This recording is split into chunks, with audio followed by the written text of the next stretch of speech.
Hi, everyone. My name is Nicole White, and I am the Executive Director of Rare New England. Welcome to our Genetic Career Pathways Forum, our genetic counseling track for spring 2024. Rare New England's mission is to bring together New England patients, families, and providers touched by rare and complex disorders. We offer educational opportunities, create awareness of available resources, and build foundations for support to improve patient quality of life and support the professional needs of healthcare providers. Here you'll see our moderator for today, Kathleen Swenson, our guest speaker, Catherine Lafferty, another guest speaker, Darylyn Mahoney, and our third guest speaker, Margaret Reserve. And finally, I would just like to thank our sponsors for your support in our Genetic Career Pathways Forum, and thank you for making this possible for us and supporting our efforts. I am going to hand it over to Kathleen Swenson, who is the Program Director for the Master's Program in Genetic Counseling in Boston University School of Medicine. She is a graduate of Sarah Lawrence College and holds a Master of Public Health from Columbia University. Thank you, Nicole. And thank you everyone for joining us this evening for this event. Really excited to talk with everyone about genetic counseling as a profession. And so delighted to welcome my colleagues here this evening. As a reminder on Zoom, if you do have questions as we're going, please do use the Q&A feature in the toolbar, and we will be most delighted to get to the Q&As at the end of the session. I'm going to be presenting a brief overview about genetic counseling and then passing the baton over to my colleagues, starting with Darylyn, followed by Margaret, and Kat will wrap up things. And then again, we will open this up for Q&A. So to get on the same page, who are genetic counselors? I want to be recognizing that everyone on this call may not be familiar with genetic counseling or in that phase of career discovery. And genetic counselors are health professionals with specialized education, training, and experience in medical genetics and counseling. It is a fabulous career, and these is a word cloud put together from an essay somebody wrote many years ago, summarizing what their definition of genetic counselors and genetic counseling is as a profession. And I think it really speaks to and captures the broad essence of this career field and the incredible number of opportunities that individuals have within this profession. So we're going to be talking about these opportunities this evening as well. Genetic counseling, defined, if we get technical, is a process of helping people to understand and adapt to the medical, psychological, and familial implications of genetic contributions to disease. And again, this has been a standardized definition that is well established within our profession just the same. The process integrates a number of factors: the interpretation of medical and family histories, the determination of what the risks are for occurrence or for recurrence, providing education about inheritance, testing, management, prevention resources, and research opportunities for families, and also counseling to promote informed choices and, again, adaptation to that patient experience. Genetic counseling is broad to cover all of these different components throughout the sessions that we have with patients. We also recognize that genetic counseling may not be patient-facing, but may be on the back-end side of things in the laboratory. And the work that's done in laboratories is also supporting healthcare, it's supporting families and individuals to understand the implications of genetic alterations just the same. So today's panelists are really going to be covering the broad scope of genetic counseling as a profession through the different roles they all have in their day-to-day. Generally speaking, genetic counselors, genetic counseling as a career, individuals who pursue this have a passion for science.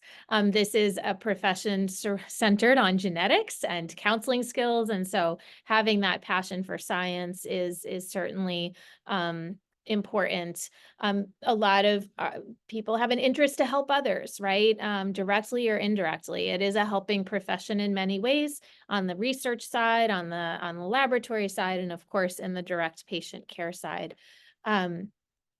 Individuals may have an interest in healthcare. So again, working collaboratively, working in multidisciplinary type of settings, working to provide care to others and with others in an exploratory hope to find a cure or an answer or a treatment. This is a profession that can allow balance as well in someone's day-to-day in terms of the work demands and then outside demands outside of a professional career. And this profession brings with it a lot of opportunity. There's many different directions where people can go as genetic counselors within healthcare and biotechnology and research, as you will hear more about this evening. To become a genetic counselor, there is an educational path, and we're happy to address questions about this, but typically this does require obtaining a master's degree from an accredited training program. Currently, there are 60 accredited training programs in North America, and it is a 2-year master's degree, and this allows someone to obtain the skills and learn the process of genetic counseling to work in this professional space. As I mentioned, there are so many specialty areas where you can practice with your degree as a genetic counselor, and that could be, again, in the direct patient-facing pediatric clinic, as Darylyn will share with us, perhaps in the neurogenetics, pediatrics research land that Margaret will talk more about, and then again, behind the scenes in genomic medicine and within the laboratory that Kat will tell us a bit more about as well. There's a multitude of diverse work settings where genetic counselors can also practice and a number of different roles they can hold. So I'm so excited to, again, welcome this incredible panel joining us this evening. And Darylyn is going to get us started with our first presentation, followed by Margaret again, and wrapping up with Kat. So I'm going to stop sharing my screen here.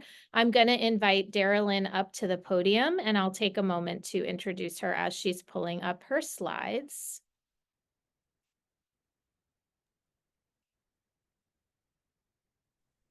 So Darylyn Mahoney is a pediatric genetic counselor in the Rare Disease Institute at Children's National Hospital in Washington, D.C. She works in various clinics, including general genetics, metabolic and mitochondrial disorders, connective tissue disorders, and white matter leukodystrophies.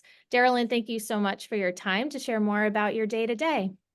Absolutely. Thank you so much for that wonderful introduction. I'm really excited to talk to you guys about clinical genetic counseling. I absolutely love my job, and so whenever I get the opportunity to talk about it, I'm really excited to do so. So without further ado, let's go ahead and jump in. All right, so I do want to start off by talking a little bit about where I work. So I work at Children's National Hospital in DC. It is a 323-bed acute care hospital with over 30 outpatient locations throughout DC, Maryland, and Virginia, also known as the DMV, and not the car one. So something that I absolutely love. I spend most of my time, well, I actually spend all of my time in the outpatient setting. And I'm actually at the main hospital only 1 day a week. So I do spend a lot of time in one of those external outpatient locations. It's also a level 1 pediatric trauma center, again, serving DC, Maryland, and Virginia. And they are nationally ranked in the top 10 by US News. Last time I checked, I believe we were at number 7. So that's always a little bit fun. They also have critical care air and ground transport, and they are also ranked 7th nationally for the NIH pediatric research funding, none of which I'm going to talk about today. So a little bit about why I chose to work at Children's National. First and foremost, it's home, and so just has a very, very special place in my heart. Born and raised in the DC area, so I knew my long-term plan was to not stray too far. So when the opportunity knocked, I was very, very glad to answer, and I absolutely positively love it there. Additionally, I just love working with kids, which I feel like is very important if you want to get into the pediatric area. We also have a very diverse patient population, which was incredibly important to me, as it directly aligns with a lot of my goals as a genetic counselor. And so it was just checking all of the boxes for me. Another thing that I absolutely love is that the geneticists really appreciate and they really value their GCs. They support us just top to bottom. They're incredible to work with. They trust us. They value our opinion, and you just cannot place a value on that. And so I love that so much.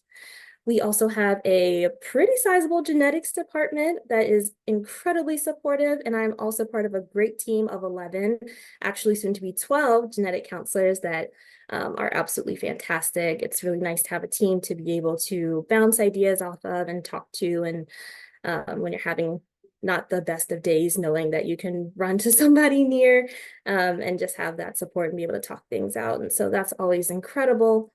And then another thing that Children's will be very happy for me to share is that they were recognized by Newsweek as one of the best workplaces for women and also one of the greatest workplaces for diversity. So great place to work. I very much so love it there.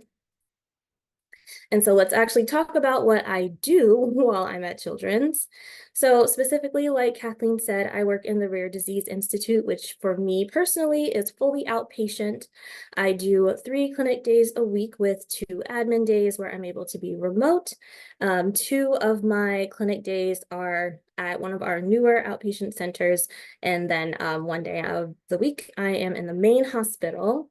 And so again, like Kathleen said, I work in multiple clinics, so I see a lot of indications. So looking at general pediatric genetics, that's when I see things like autism and some of those chromosomal disorders. Also see mitochondrial metabolic conditions, as well as hypermobility and hypermobile EDS. And with both of those, I actually see some adults as well.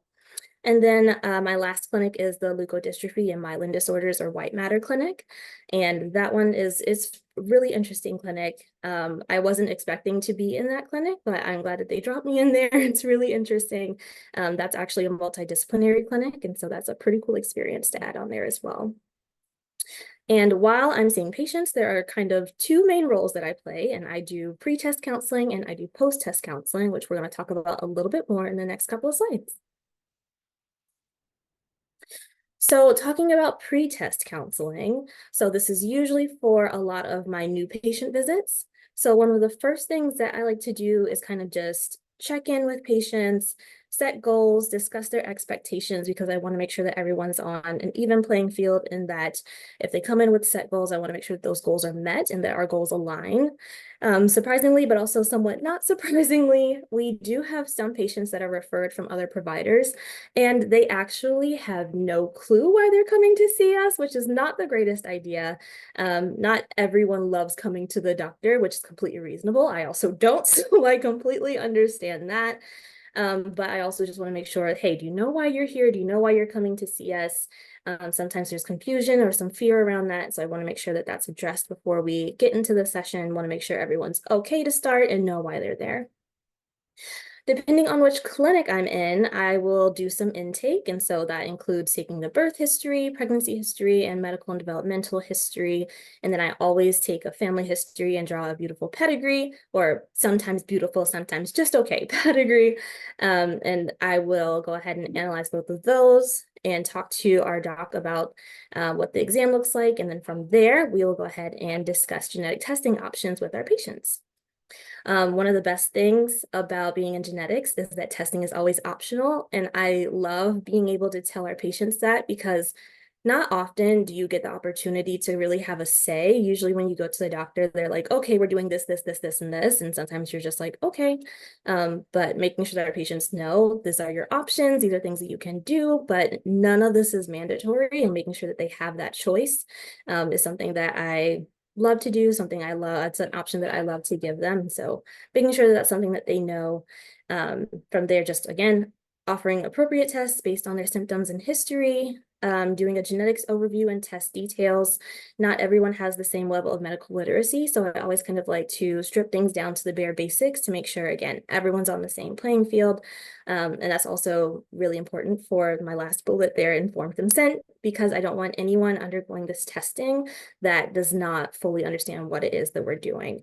And so making sure that we're having thorough conversations and making sure they're leaving feeling good. If they want to do testing, I want to make sure that if they go and tell other people about it, or another family member asks, I want to make sure that they have the information necessary to talk about it. I want to make sure they know what's going on, because that's very important. If they want to pursue testing, then we'll go ahead and coordinate sample collection. Sometimes that's in clinic. Sometimes we'll go ahead and just send some kits home, and then we'll discuss their follow-up plan regarding results. And then from there, I go ahead and place the test orders and get the insurance authorization process started.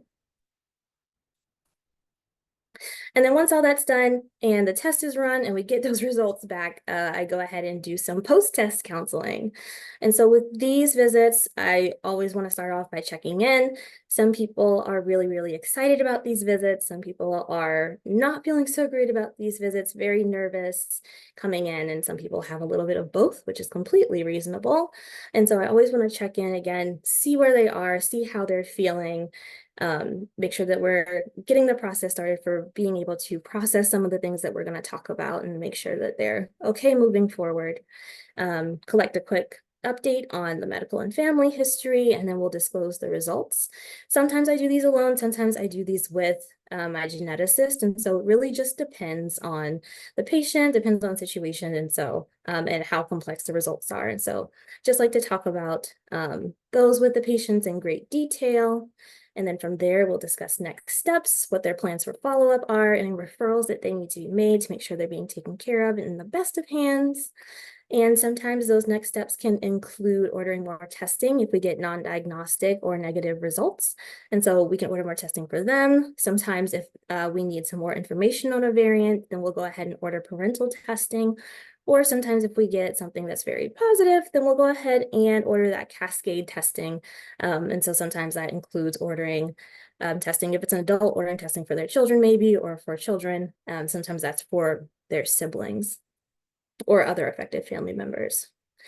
And then from there, we like to connect them to resources, because sometimes getting those results can be really, really hard and really isolating. And I don't want anybody feeling like that, because that is not a great feeling. And so I want to make sure that they're connected to resources if that's something that they would like, if they want to be able to have that sense of community and just knowing that they're not alone, knowing that they're not the only one, and making sure that they have somebody who's kind of going through a similar situation, who can maybe give them guidance or give them some additional information regarding how they kind of process things. Just nice to have some community and not feel so alone. Some people love those. Some people find them to be a little bit overwhelming, especially when there's a lot of variability in symptoms. But I just want to make sure that if that's something people are interested in, they're able to do that. And that also includes any information on current clinical trials or any of the other fun stuff. But yeah, that's pretty much everything that I do in a very short and sweet nutshell. So thank you so much for that. And I'm excited to answer any of the questions that you guys have for me. Sherilyn, thank you so much. We're going to do questions when everyone's finished. So I'm going to pass the baton over to Margaret next. So Margaret Meserve is a research genetic counselor at Boston Children's Hospital in the ULab, which focuses on developing antisense oligonucleotides as therapeutics for rare diseases. She is interested in ways of communicating complicated scientific concepts in accessible language and understanding how people perceive risk. Working in the ULab, Margaret is responsible for evaluating genetic variants and responding to interested physicians and families, as well as maintaining conversations and collaborations with the participants enrolled in clinical and preclinical research studies. Margaret, thank you so much for being here. Thank you, and thanks for that introduction. Hi, everybody. My name's Margaret, and like Kathleen said, I'm a research genetic counselor in a pediatric and neurology-focused lab at Boston Children's Hospital. And today I'll talk a little bit about what that role entails and what my job on a daily basis looks like. So for a little bit of context, this is the lab that I work in at Boston Children's Hospital. My boss, Dr. Timothy Yu, is our PI. It follows kind of more of the structure of a typical research lab. So there's a lot of PhD scientists doing bench work, as well as some clinicians, and then me.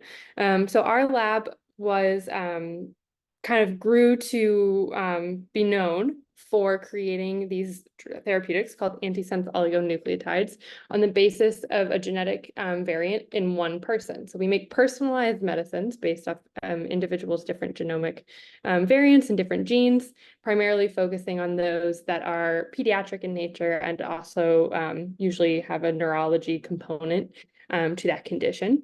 So we in I think 2019 created a therapeutic called Millicin that was used to treat Batten disease in one patient named Mila. And it was the first drug created and approved for use in a single patient based on genetic sequence. And it was also the fastest manufacturing campaign for a clinical drug. So it took only 1 year to go from a clinical diagnosis all the way to a personalized medicine that was actually given to a patient, Mila. And so this kind of introduces the concept of these like rapid genomic therapy clinics where you could potentially take somebody from this genomic diagnosis process that Darylyn was just describing to something that had like a clinical therapeutic outcome. And so that's something that we've been working on. And since that original case, we've been kind of working on different ways to make this process reproducible and scalable so that it could get to more people.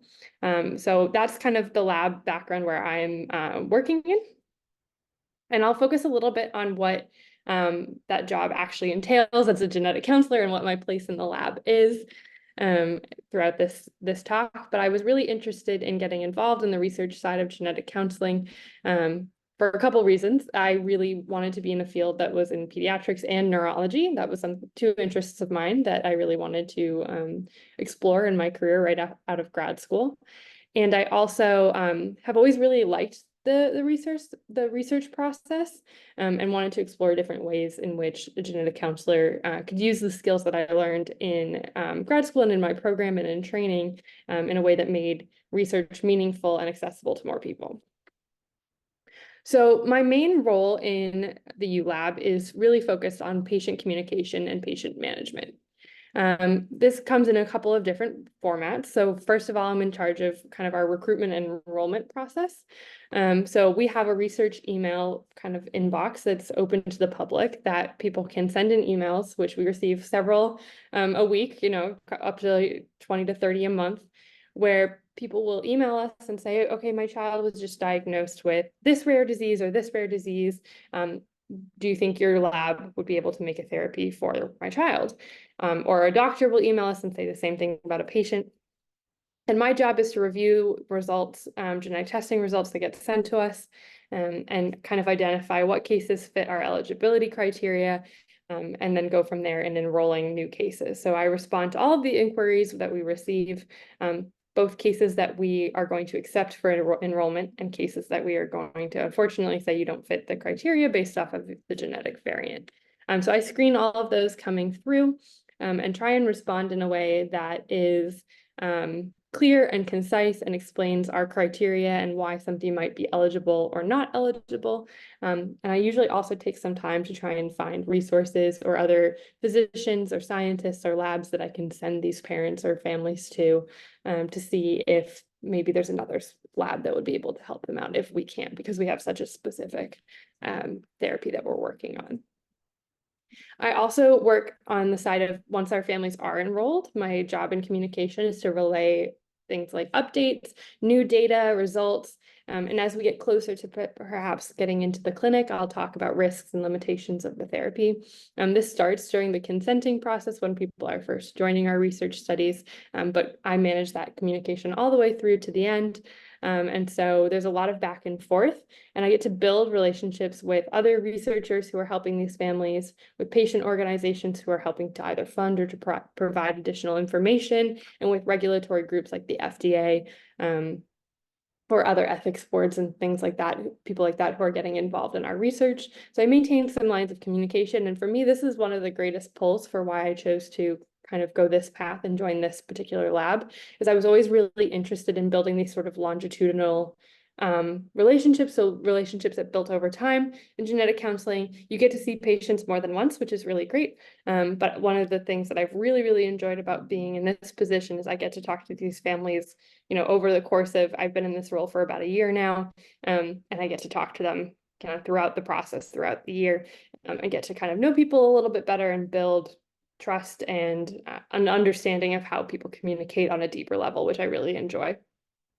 I'm also in charge of a couple of kind of more management tasks, like keeping track of patient data, where are people's samples being sent to and from, managing databases and consent forms, and there's a whole lot of work with the IRB that I do.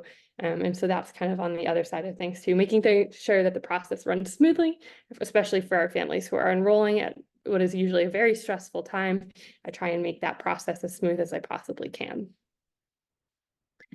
But I also get to work on a couple of additional projects because in research, I have kind of a little bit of flexibility on what I want to focus on. So I have a couple different projects that I'm working on top of the kind of enrollment for our main research study. So one of the things we're doing these days is this rare disease cell atlas. So we're working to create a network of sites participating in postmortem analysis for people who have participated in gene therapy research. And so that is a really heavy topic, asking families if they'd like to participate in donating tissues after a child has passed away, because a lot of the conditions that we're working with are ultimately fatal or could have the potential to cause death. And so I've been working with a lot of families to figure out if they would like to donate some tissue for additional research after their child has passed away, which requires a lot of sensitivity and planning, two strengths of a lot of genetic counselors. And so I've been working to kind of create a system there that's meaningful for families to participate in, but also goes relatively smoothly. I'm also part of this collaborative called the N of 1 collaborative. So the research we do, like I mentioned, is personalized. It's meant for one person. And so that is the N of 1 portion of this word. So N of 1 collaborative. It's a group of scientists who are also working on similar research projects around the country and around the world. And I'm in this group that works on trying to figure out how we can better identify where our patients that might be eligible are, try to find ways to increase access of this type of research or therapy in underserved populations, and then also training interested providers who don't have the same background on how to properly assess cases and better understand who might be eligible. And then I also get to work with a bunch of awesome research genetic counselors at Boston Children's who are doing different work, and we review cases together that might share some overlap or might be opportunities to collaborate. Plus, I get to learn from some really awesome genetic counselors who are also at my hospital and are coworkers of mine, and we get to kind of chat about different ways that we might be able to expand research in genetic counseling. So I really enjoyed that part as well. And the last thing I'll talk about is I ran through a little bit of a schedule just so you get an idea of what this actually looks like in practice. This was one of my busier days in recent weeks, but I had a lot of meetings this day. So just so you get a sense of kind of what research genetic counseling might look like. So I got to the office in the morning and I read my emails. Sometimes I get to work from home. I'm really lucky in my position that I'm very independent. I kind of have my tasks and my different jobs that I work on, but I can kind of do them at my own will. So I tend to work from home 2 days a week, and I'll work in person 3 days a week, but it's really up to me. So if it's really raining, or if I miss my bus, or if something happens, as long as I don't need to go into the hospital to collect samples, I can go back home and work from home, which I find really nice. I like that flexibility. And then from 9 to 10, I drafted responses to families who had asked about participating in our research. I then got to meet with a genetic counselor in Canada who's setting up a similar clinic, and she wanted to know how we handle new cases in our clinic. So that was a really cool conversation. After lunch, I got to meet with a family, and they had a few scientific advisors join us. They weren't eligible to participate in our research, but they had some questions about next steps and options. We got to review that with them.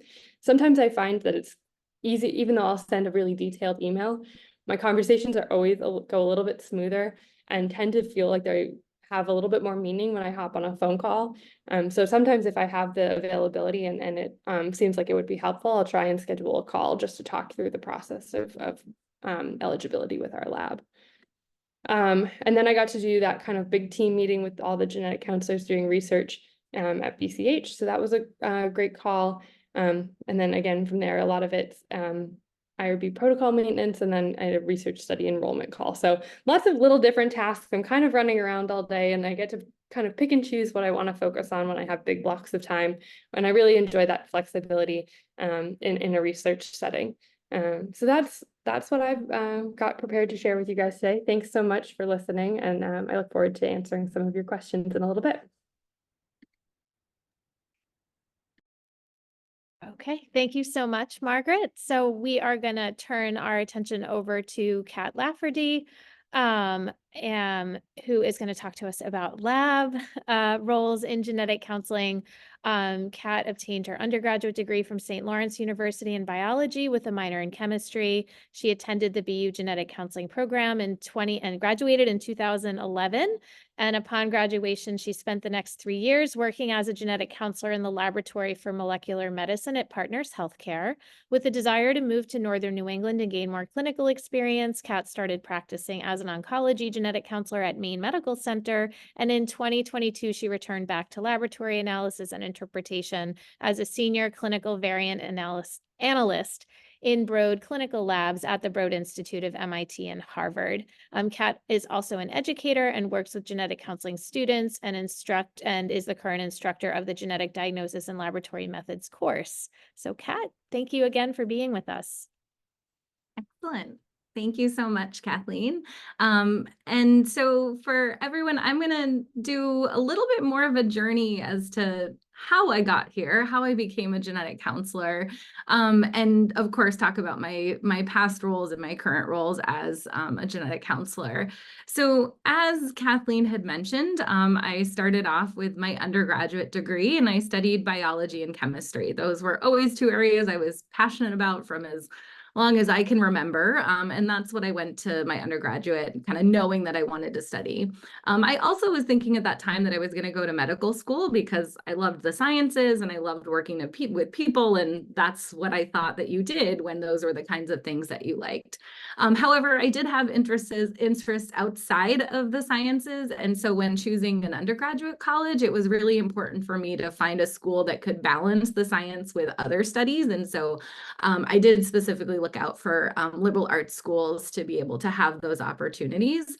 And then halfway through college, I started to figure out that maybe medical school wasn't for me. It just never really felt like the right fit. So I started exploring other professions, particularly other allied health professions. And that included looking into genetic counseling, again, that balance of the science and working with patients. But I also looked at some other professions like physical therapy and occupational therapy. Again, I really love that sort of human side of being able to take what we know about science and apply it and work directly with humans. I actually had first heard about genetic counseling long before this, when I was still in high school, and my parents went to see a genetic counselor to talk about genetic testing for my sister who has severe intellectual disability. And my mom came home from that session and was like, I found the job for you. You get to be a science nerd and talk to people. And here I am at 16 being like, yeah, mom, I got soccer practice. I'll talk to you later. And about 10 years later, I came to the same conclusion on my own. So certainly an interesting moment that I was kind of first exposed to this as a career. One of the best things that I did in college, kind of unrelated to genetic counseling, but I would argue actually is quite related to genetic counseling, was have an opportunity to study abroad.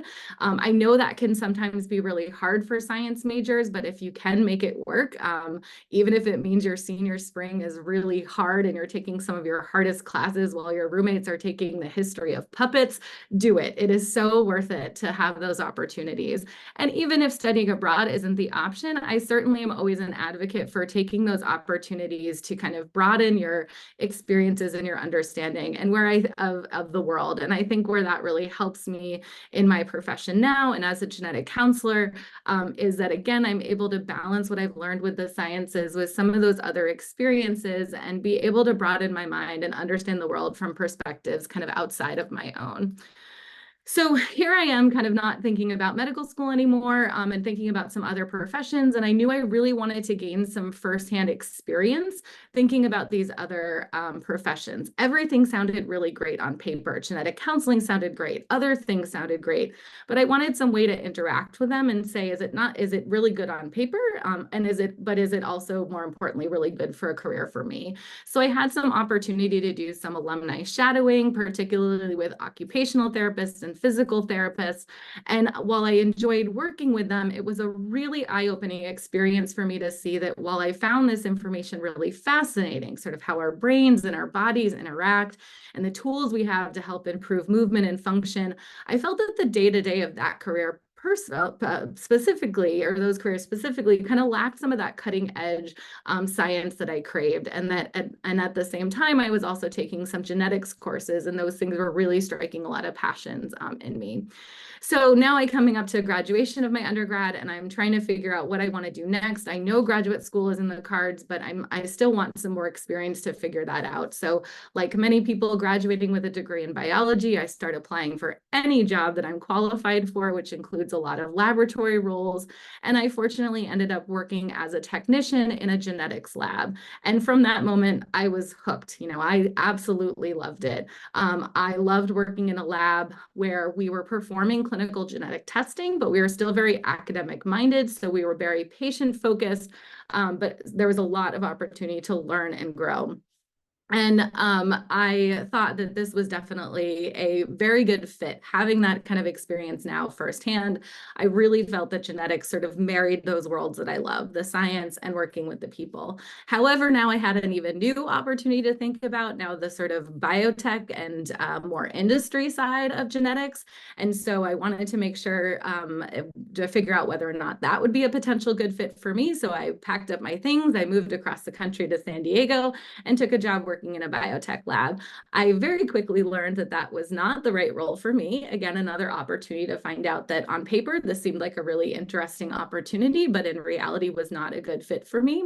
And that can sort of feel like a bummer, of course, when you find things that aren't a good fit, but I really tried to focus on the good side of things. The good side of that. I was learning what kind of roles were opportunities that I would potentially be able to not only be fulfilled, but also really thrive in.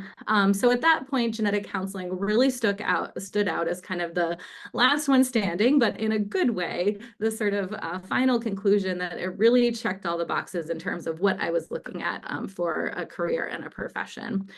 So I went to school and studied my genetic counseling, and then ended up taking a laboratory role at the Laboratory for Molecular Medicine, which was actually the same laboratory I started working in as a technician. So something where it's really important to think about the networks that we have and the networks we continue to build in our career, even if it's our very first job out of college. The folks that I interacted with, the connections that I made, really helped build sort of where I am today in that first job after graduate school, and actually even in the role that I am in now, many years after graduate school. So working in a laboratory means that you are acting very much like the interpreter to the complex language that is genetics, and being that liaison from the laboratory and that sort of raw data that comes out of a genetic testing lab, and putting that into the context of the patient and writing and putting that all together into a report. That report is going to go back to patients and clinicians and be able to use to manage care. So I really enjoyed doing that sort of work, but I had a few different reasons why I wanted to kind of start exploring other options, even though I was enjoying that. Part of it was that I wanted to move out of the Boston area and move north. And I also wanted some opportunity. I spent all this time in graduate school sort of learning how to work with a more patient-facing role than what I was doing in the laboratory. And so I wanted that opportunity to, again, move up north and be able to work more directly with patients. So I had an opportunity that opened up at Maine Medical Center, and I worked as a cancer GC. So a very patient-facing role, working day-to-day, seeing patients that are referred to our clinics for either a personal or family history that might make us more suspicious of a hereditary susceptibility or higher risk for developing cancers. So I talked with a lot of patients. We talked to them about genetic testing, and now here I am on the receiving side of those genetic testing results, and then communicating, essentially acting as an interpreter now of that information to patients. Having that knowledge of what happened before that test report landed in my lap was a really helpful skill that I felt like I had working in the clinic. And I was really thankful for that knowledge and that experience, and helped, I think, address some many questions that patients had about genetic testing. But lo and behold, after a little over 7 years of working in a patient-facing role, there was that little voice inside of me that says, I miss working in the laboratory. I miss being a part of that sort of cutting-edge science and technology. And for a number of personal and professional reasons, I decided to kind of move back to that space. And here's where that good old network of mine came back into play. Actually, some past colleagues of mine had an opportunity at the Broad Institute that opened up, and it was an opportunity where the Broad Institute is located in Cambridge, Massachusetts, but most of the work that I do can be done remotely. So I'm able to still live here in our great state of Maine, and have an opportunity to work with my colleagues in Massachusetts, and not so far away that if I need to go down from time to time for big meetings or social events, it's still certainly inaccessible. So this was the dream, able to jump back into this opportunity, and again, at a really cutting edge institution nonetheless. So the Broad Institute is a biomedical research institution focused on understanding and improving human disease, particularly the molecular components of disease. It was founded in 2004 after the completion of the Human Genome Project, and really the promise that the Human Genome Project had is understanding the human genome and how that information could improve human health. So I work, as Kathleen mentioned, as one of the variant analysts as part of Broad Clinical Labs. Most of the work that goes on in the Broad Institutes is research. And oftentimes we get the question, wait, Broad has a clinical lab? And yes, we do. And I work there. We are a smaller group within the Broad Institute. And research and clinical testing can be very similar, but clinical testing has additional regulations and guidelines to ensure that the information that's coming out of those genetic testing labs follows all the right protocols, so that that information is sort of at the quality that you want, that's going to go back directly to patients and be used to guide medical care. So I work part of that clinical team and part of that clinical laboratory. We do interpretation of whole genome sequencing, so for somebody who has whole genome sequence ordered on them, they may have a high suspicion of having a genetic condition, particularly often some rare genetic conditions. Providers would order that testing. The patient sample is sent to our laboratory. Our laboratory sequences that individual's entire genome, all 3 billion bases of it. And then it's our job, of my team, to take that genetic data and essentially look for that needle in a haystack, a single genetic variant that may be the cause of that individual's disease. Now, 3 billion bases is a whole lot to look through, and personally, I do not look at every single one, nor could I.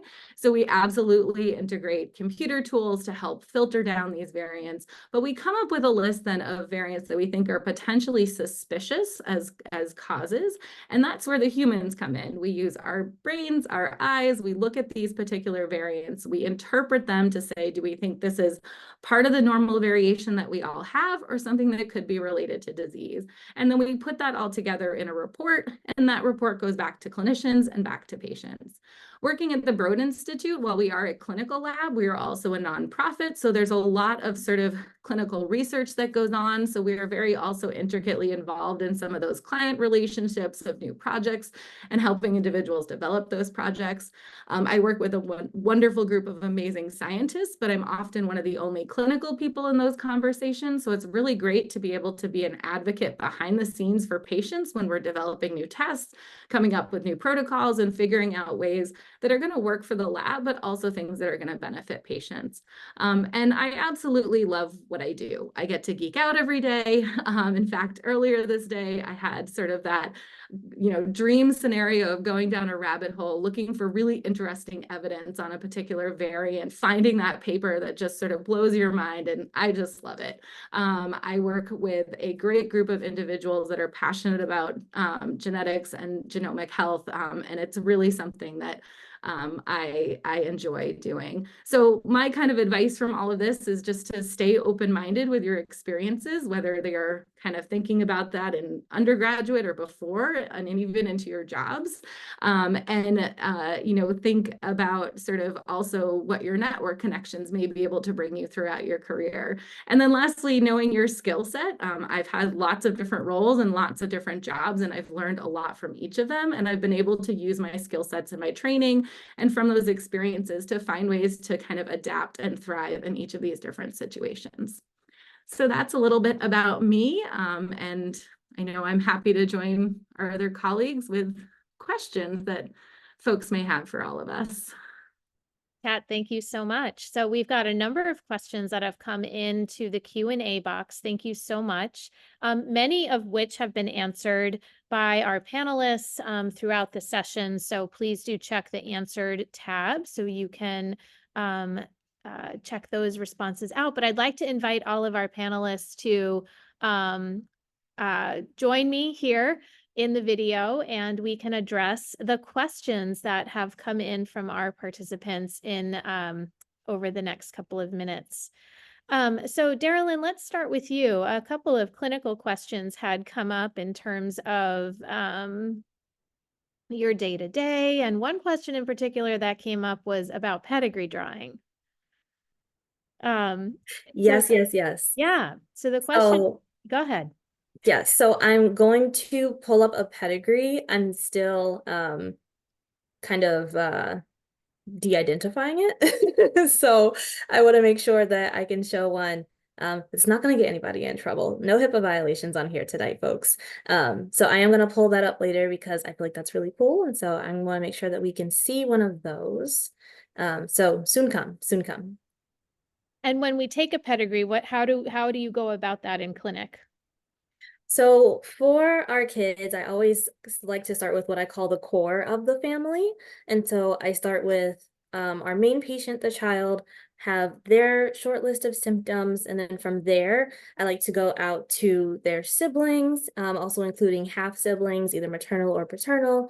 From there, I like to move up. And so we'll talk about parents, and I like to go side by side on that one.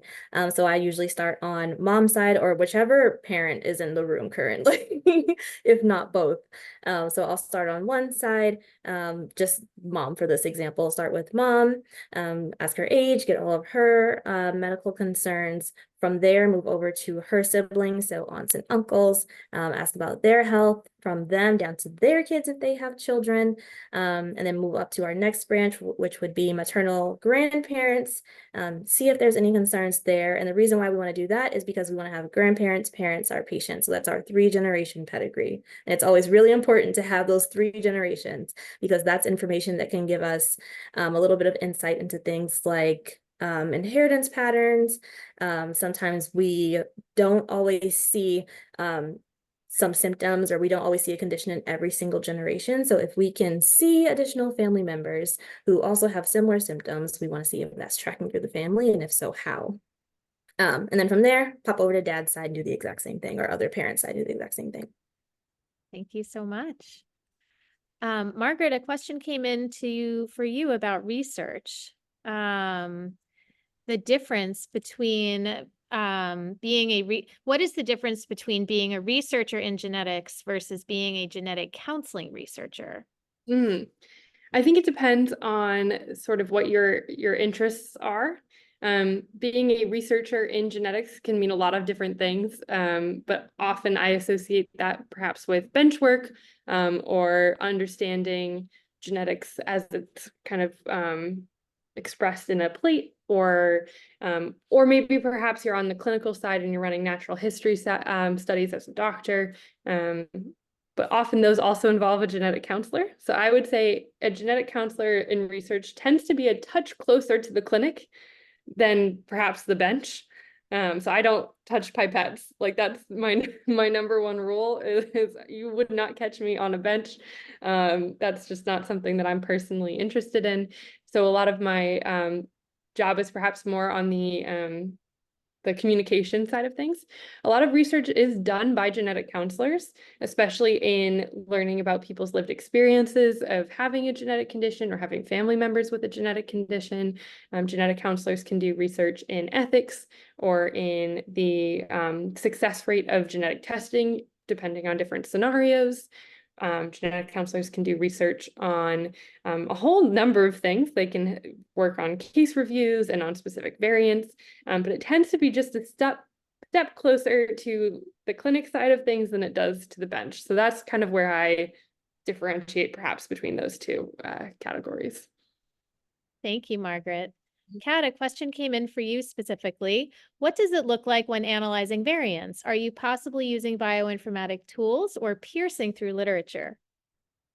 Yeah, it's a great question. And the answer is a little bit of both. So as I mentioned, we have to review a lot of different variants, especially when we start thinking about genomic data, which is looking at somebody's entire genome. And so we are thinking about tools that we have to help assist the variant analysts in this analysis. And the whole process of analyzing a variant is, kind of like thinking about it in a court sense. You have arguments to say this variant is pathogenic and causing disease, and you have arguments that say this variant is benign and not causing disease.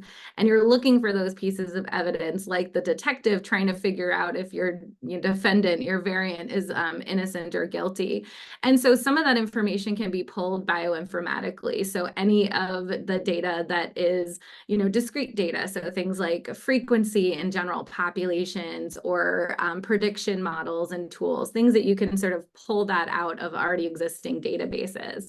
But there are still aspects that need the human component of it, and where genetic counselors are well fitted to assist with variant interpretation.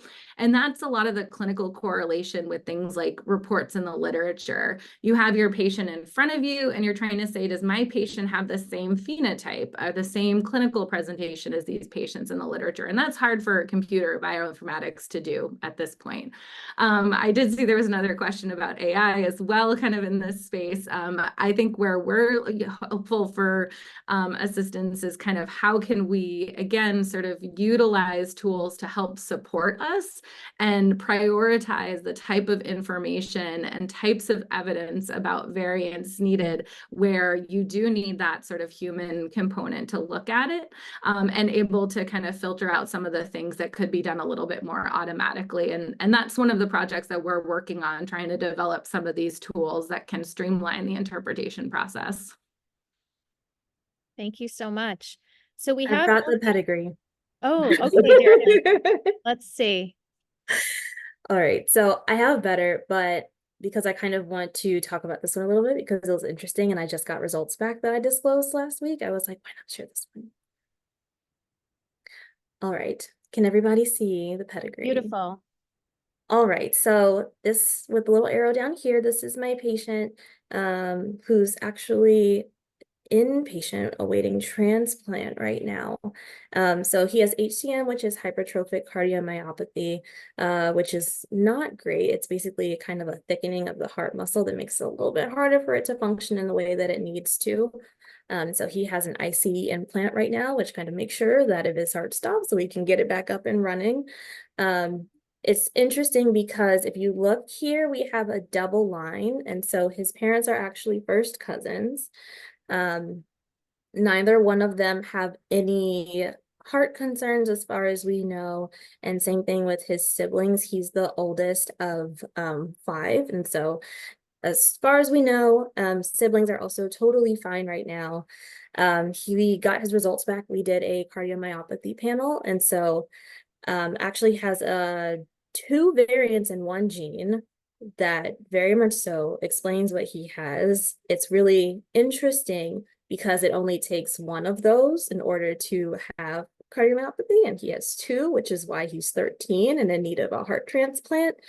So it was great to find that answer, and I was really excited to talk to his cardiologist about that as well. But we have an answer, and then if you look over here, there's also a paternal uncle that's really important, and I had to talk to Dad about, because if you look down here, he and his wife are currently expecting. And so he got that ICD implant about 5 years ago. And so that's an adult, and just based on this variant, it's more likely than not that he might just have one copy versus the two, which is why he was able to go a little bit longer without any issues. But we want to make sure that we can get that information to him so that we can keep an eye out for the sweet pregnancy that's coming along for them. So just something to take a look at. You'll kind of look up here, and this is also where you'll see where that relationship is between mom and dad. They also had some heart issues here that were a little bit rough, but not quite as young onset as my patient here. But I thought this was a cool one to share. I was really excited to get those results back. So yeah, this is what those hand-drawn pedigrees look like. Oftentimes a little bit better than this one, but this was an interesting case for me. Thank you so much, Darylyn. I have one final question for everyone before we pass it back over to Nicole to wrap up our evening, and that is, what inspires you all most about this profession? So, Kat, I'm going to start with you. Oh, goodness. I think what inspires me most about this profession is how much we know, but how much we still need to learn about genetics, genomics, and how it relates to human health. I am never bored in this profession. There's always something to learn. And as someone who very much resonates as a lifelong learner, that keeps me going. It's exciting and interesting every day because of it. Thank you. Margaret, what inspires you most about genetic counseling? Well, that was also such a great answer. I feel a lot of the same things. But for me, I think I just have such an appreciation for how complicated the healthcare system is and how navigating, especially in the context of rare disease and genomic conditions and genetic conditions, can be so difficult on families.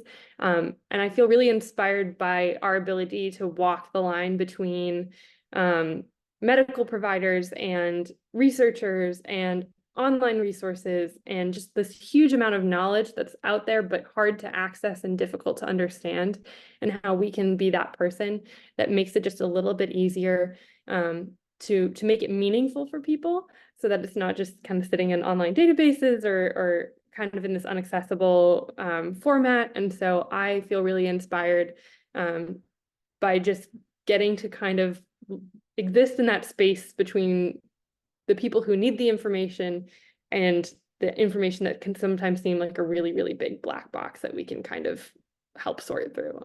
And so that's the part that I like most about being a GC. Thank you. Darylyn, what inspires you most? So absolutely amazing answers from both Kat and Margaret, and I wholeheartedly second that.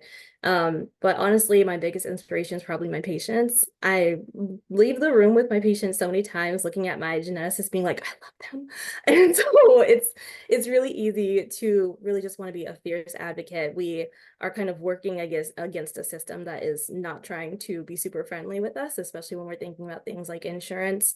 And I'm incredibly thankful to be in a field that's always moving forward and always trying to make sure that we're providing the best and highest quality of care and making sure that we're doing everything we can to try to find those answers for our patients.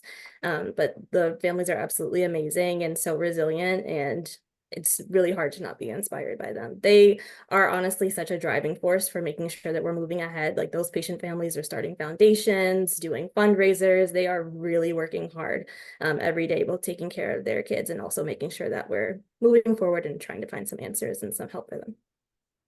Thank you so much. So as we wrap up, I know there's a lot of questions in the Q&A that we were unable to get to in its entirety. One thing I just wanted to highlight before I pass the baton back over to Nicole is where you can find more information about genetic counseling as a profession. And these are some of the key agencies that oversee genetic counseling. So the National Society of Genetic Counselors has a website about geneticcounselors.org. You can also go to the NSGC website and search for genetic counselors if you'd like to do informational interviews. There, you can look up a member and they will indicate whether or not they welcome contact to talk about the profession, or if you're a current college student, they'd be happy to speak with you. So check out that resource. The Accreditation Council for Genetic Counseling provides a list of graduate programs. A number of questions came into the Q&A about what majors you should have or other things that you should be doing if you're considering going into graduate school for genetic counseling. And this organization has an entire list of all the programs with hyperlinks to their websites, so you could look through each program geographically. You could, wherever you are, and learn more about the programs through that avenue. And then the American Board of Genetic Counseling is the certification body. Again, they have information about learning more about the profession. There's a number of other affinity groups and organizations that I have not listed here. And if you have any questions about additional organizations, please feel free to reach out. We'd be happy to continue to provide you with resources accordingly. So I'd like to again thank all of our panelists for joining us and all of you for joining us, and thank Rare New England for this opportunity. So I'm going to stop sharing my screen and pass it back over to Nicole to get us wrapped up.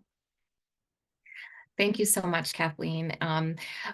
Thank you to Margaret, Darylyn, and Catherine as well. You all did such a great job. And thank you so much to all of our attendees tonight. We hope that you gain the knowledge and some more education on what it's like to be a genetic counselor, and hearing all about the amazing journeys that these wonderful individuals had in their careers so far. And if you have any further questions, as Kathleen mentioned, we know that we weren't able to get to them all. So please feel free to send them to our RNE Career Fair at rarenewengland.org email, and we'd be happy to help. And if you have any other questions or would like any information on Rare New England, please feel free to send those that way as well. So thank you very much to everyone, and we hope you all have a great night. Bye. Thank you so much.